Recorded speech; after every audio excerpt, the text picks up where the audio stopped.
And welcome back to centralcoastradio.com. Well, there is a brand new film that is out right now that is a absolutely amazing film. It is called Godless, the EASTFIELD Exorcism, and it's from a director that I absolutely love because I loved one of Nick's films that he did a few years ago, a great little zombie flick that I still think is one of the most underrated films of all time. So I'm so excited that we're actually able to have Lauren Simpson and Nick Kozakis on the phone right now to chat about Godless because this is a stunning film. So welcome to the program, both Lauren and Nick. Thank you so much. That's a real humbling start. I don't know where to go from here. Can we end the interview now? Or? No, it was really nice. Thank you so much for that. Oh, no problem. Thanks for having us. Nick, I remember seeing that film at Monster Fest so many years ago, and whenever people ask me about an underrated horror film, I still mention that film and say it's absolutely brilliant. Oh, you're the best. You're like, like a big champion for it, and I'm all for it.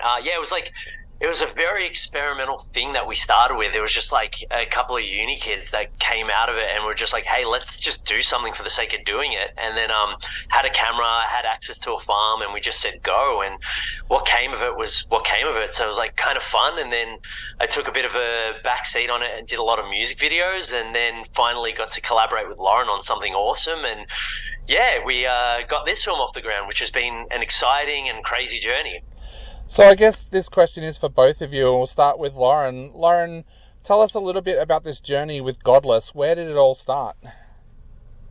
Well, it's interesting. I feel like we're going to flip it around. I'm going to get Nick to start it because Nick is the reason this film came to life, and I kind of got brought on last. So I might hand it over to Nick, and I can jump in after that. All right. Yep. Yeah. So it started during lockdown, so there wasn't much to do. We were still kind of working, luckily, but in the evenings there's no social life. So I was just like, it's time for me to get back into the director's seat to do a feature-length film, and I wanted to do a narrative for a while since Plague, and I started looking up exorcism films, and I really love all types of exorcism films, all the conventional ones, and then suddenly, the more research I got deep into, the more I started realizing that there were exorcisms that were being talked about, even in our own backyard, where there were self-appointed exorcists that were killing people, that were just suffering from mental health issues, and that was so scary. So I tasked the writer,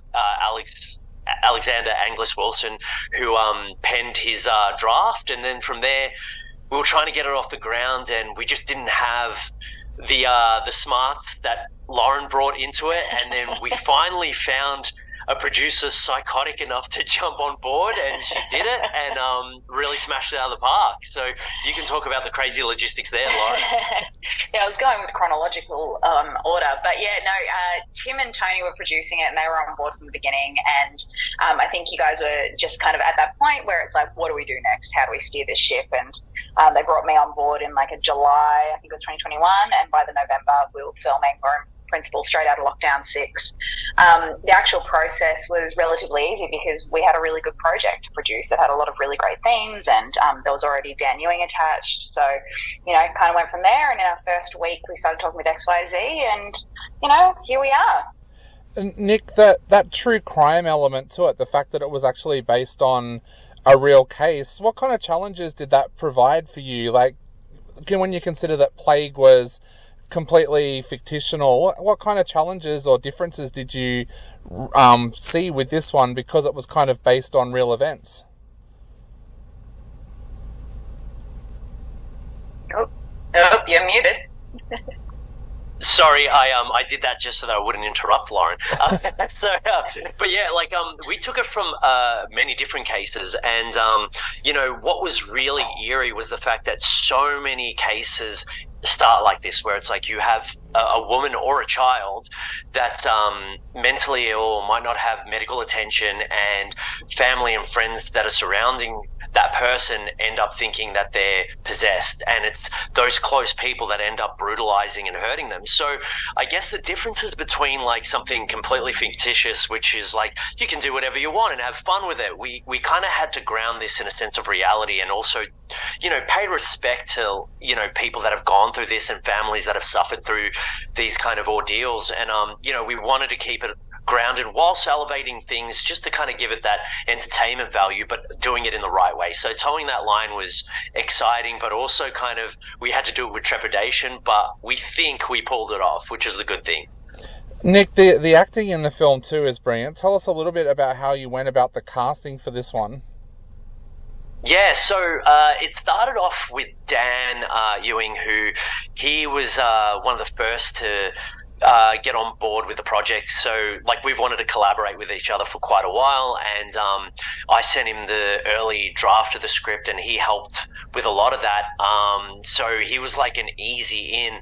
But the biggest one was Georgia Ayers, who I think is just phenomenal in this film. She, like, I'm not taking anything away from our other actors because everyone is just so great to work with, but Georgia had less to use. She was like pretty much tied to a chair for the majority of the film, and she does so much with her eyes and with her vocals and all that. So she's just someone that I've collaborated with for a while and was like an untapped resource, and now I think thanks to this film people have started realizing her true potential. That's got nothing to do with me, that's all her. She's just that brilliant. But getting Tim Pocock involved, who was a recommendation from Dan, who experienced this stuff firsthand. He grew up in a very private school, which was an Opus Dei run school, and that, like, this kind of behavior wasn't new to him. He had kind of gone and seen the worst of it all. So, and we were just blessed with like the best cast. It's like between, we have John Wood, who's like the veteran, and he was so fun to have on board, and Rosie Traynor, she just came and did a table read, but I couldn't unsee her from the character of Barbara. We were very, very lucky.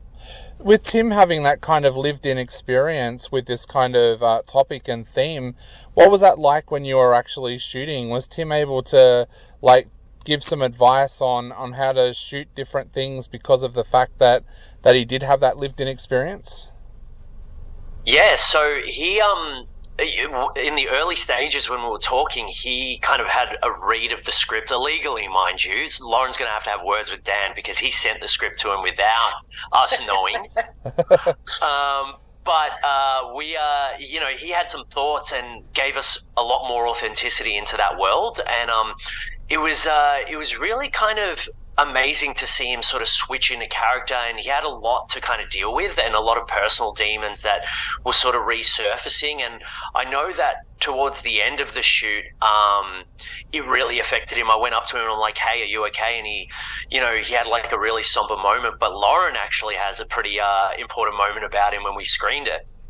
Oh yeah, he hadn't seen the film, so he'd seen dailies and a few bits and bobs here and there, but he hadn't actually seen it in its entirety. And he was in New Orleans with us for the world premiere at Overlook, and at the end he kind of just rushed out, and we lost him for a little while, and he got so affected by what it brought up and that deep-seated kind of trauma that was from within. It was both quite cathartic but beautiful to see, because he was able to kind of get through quite a bit, and now he's just doing amazing things. He's in a new film, he's got all these things, and he's very excited for our new screenings that we've got coming up as well. So it's awesome. It's been awesome to watch. Lauren, I was going to ask you about that. So many Australian films get their world premiere here with a home audience. What was it like having a world premiere for an Australian film in New Orleans, a city known for its spirituality as well?